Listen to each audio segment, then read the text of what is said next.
Donald Trump is not wasting this transition period, concession or not. He's now announced the withdrawal of American troops from Iraq and Afghanistan. This has huge ramifications for allies of the US, doesn't it? Oh, it's absolutely unimaginable what's happening. Just a few hours ago, we saw the new acting Secretary of Defence, a political appointee who's been in the position for less than a week, announced this drastic troop reduction, particularly in Afghanistan. He said that this was a decision by the president, and he said the withdrawal will be prudent, well-planned and coordinated.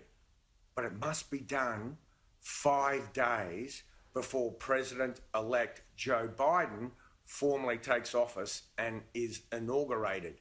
Now, as someone who spent a lot of time in Afghanistan, I was there when the Taliban fell. My last, roadside bombing was in Kandahar.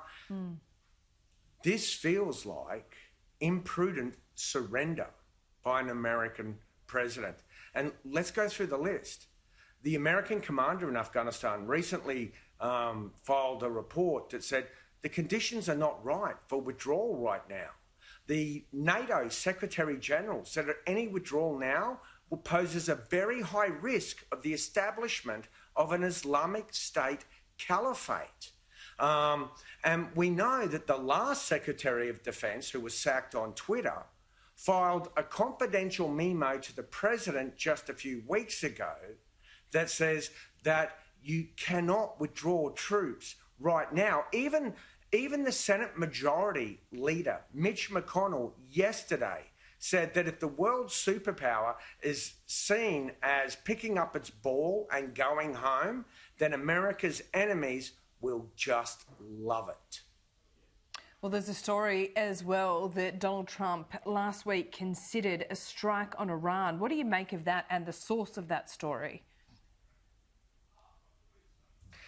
Well, that's a story that's coming from the New York Times, and in my independent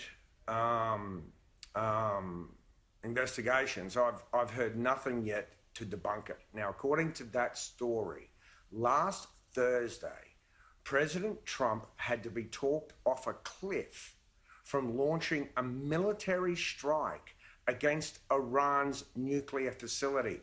And apparently it was the Vice President, the Secretary of State, the then acting Secretary of Defence, and the Chairman of the Joint Chiefs of Staff, who had to convince the President not to do it. And this was all in response to a report from the International Atomic Energy Monitoring Body, which still has full access in Iran, that reported that since America left the Iran nuclear deal, Iran has now produced 12 times more enriched uranium.